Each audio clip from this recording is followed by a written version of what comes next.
दिल्ली में 10 नवंबर को लाल किले के पास हुए धमाके ने पूरे देश को हिला दिया है। इस भीषण विस्फोट में 15 लोगों की अब तक मौत हुई है और कई लोग गंभीर रूप से जख्मी हैं, जो अभी भी इलाजरत हैं। शुरुआती जांच में यह सामने आया है कि विस्फोट में इस्तेमाल की गई कार जम्मू कश्मीर के पुलवामा निवासी डॉक्टर उमर उन नबी चला रहा था।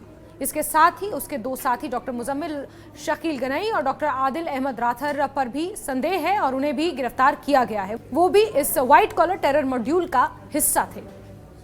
इस घटना के बाद दिल्ली पुलिस, एनआईए और अन्य जांच एजेंसियां कई संदिग्धों से पूछताछ शुरू कर चुकी हैं और जैसे जैसे जांच आगे बढ़ी है, इसका असर कुछ कश्मीरियों पर भी देखने को मिल रहा है। इस परिप्रेक्ष्य में यानी कि सिनेरियो में मुख्यमंत्री उमर अब्दुल्ला ने कुलगाम में एक कार्यक्रम के दौरान अपने विचार साझा किए। उन्होंने कहा कि कुछ लोगों की गलत हरकतों ने पूरे कश्मीरी समाज को मुश्किल में डाल दिया है और अब देश के अन्य हिस्सों में कश्मीरियों को शक की नजर से देखा जा रहा है। और जो हालात बने हैं, इन हालात में शायद माँ बाप भी अपने बच्चियों को यहाँ से बाहर भेजना पसंद भी नहीं करेंगे। जब हर तरफ से हमारे ऊपर शक की उंगली उठती है, जब हर तरफ से किसी और के करने के वजह से हम सबको बदनाम करने की कोशिश की जाती है, जब चंद लोगों के किसी चीज में शामिल होने पे हर किसी को उसमें उसके लपेट में लाने की कोशिश की जाती है, तो जाहिर सी बात है कि हमारा यहाँ से निकलना फिर बहुत ज्यादा मुश्किल हो जाता है। उन्होंने साफ किया कि इससे आम कश्मीरियों का बाहर आना जाना, यात्रा करना और काम करना भी चुनौतीपूर्ण हो गया है।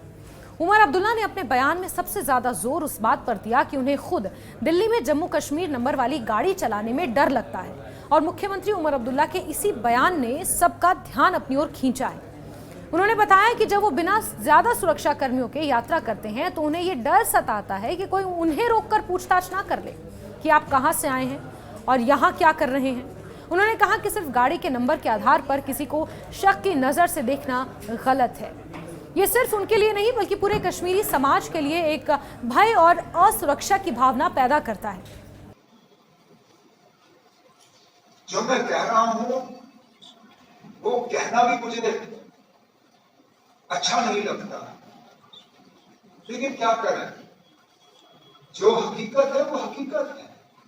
अब आप देखें दिल्ली में जो हुआ, चंद लोग उसके लिए जिम्मेदार, लेकिन एक ऐसा तासुर पैदा करने की कोशिश की गई कि इसमें हम सब जो है कसूरवार हैं, हम सब इसमें मिले हैं।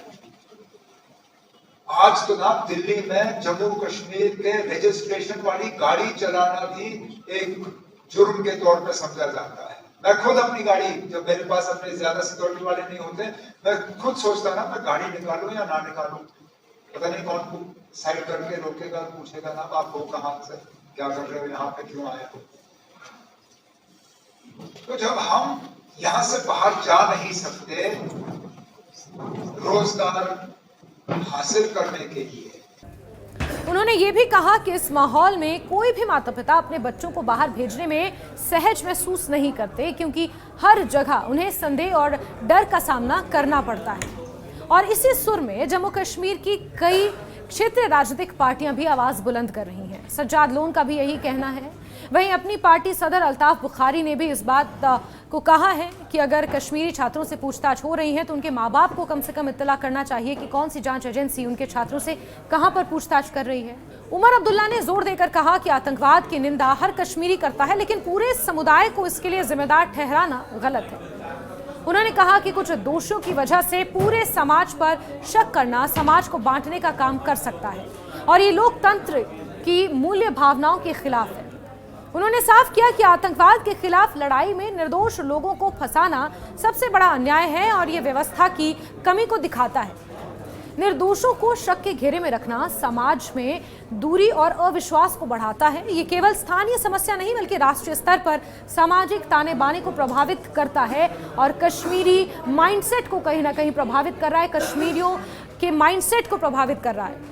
उन युवाओं को इसका सबसे अधिक नुकसान होता है जो शिक्षा या रोजगार के लिए देश के अन्य हिस्सों में जाते हैं। वो हर बार किसी न किसी शक की नजर में रहते हैं, ऐसा मुख्यमंत्री उमर अब्दुल्ला का कहना था। उमर अब्दुल्ला ने कहा कि अब समय आ गया है कि जांच एजेंसियां निष्पक्ष और पारदर्शी तरीके से काम करें ताकि दोषियों को सजा मिले और निर्दोषों को न्याय मिले। उन्होंने कहा कि देश में ऐसा माहौल बनाया जाना चाहिए जिसमें किसी भी व्यक्ति को उसकी पहचान, धर्म या राज्य के आधार पर डर महसूस ना कराए। उनका ये बयान न केवल कश्मीरियों के लिए राहत का संदेश है बल्कि पूरे देश के लिए चेतावनी भी है कि किसी समुदाय को सामूहिक रूप से दोषी ठहराना समाज के लिए खतरनाक है। और इसी एक सुर में तमाम कश्मीर की क्षेत्रीय राजनीतिक पार्टियां भी अपनी अपनी आवाज उठा रही हैं, बयान दे रही हैं। सोशल मीडिया हैंडल्स पर इस तरह के बयानों की बौछार सी है। दिल्ली धमाके के बाद बने माहौल ने कश्मीरियों के अंदर असुरक्षा और अविश्वास की भावना को और बढ़ा दिया है। कई लोग अब अपने फोन नंबर, वाहन नंबर, पहचान पत्र के आधार पर भी डर महसूस करते हैं। ऐसे में जरूरी है कि समाज में भरोसा और समझ को फिर से मजबूत किया जाए।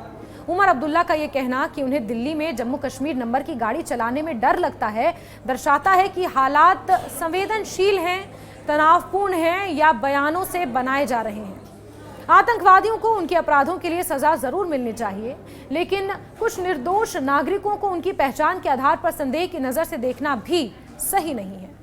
इस पूरे घटनाक्रम ने यह दिखा दिया है कि देश में विविधता और सह अस्तित्व की भावना को बचाए रखना कितना जरूरी है। किसी भी समुदाय को अलग थलग करना या उस पर शक करना न केवल लोकतंत्र के लिए खतरा है बल्कि समाज में दूरियां और अविश्वास को बढ़ाने का काम करता है।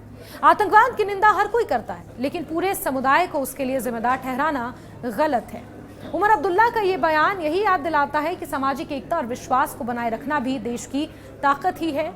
लेकिन कुछ संदिग्धों की धरपकड़ जरूर हो रही है, कुछ खुलासे जरूर हो रहे हैं और इस Faridabad module, white collar terror module के सीधे सीधे तार जम्मू कश्मीर से जुड़े हुए हैं। इस सत्य को भी नकारा नहीं जा सकता।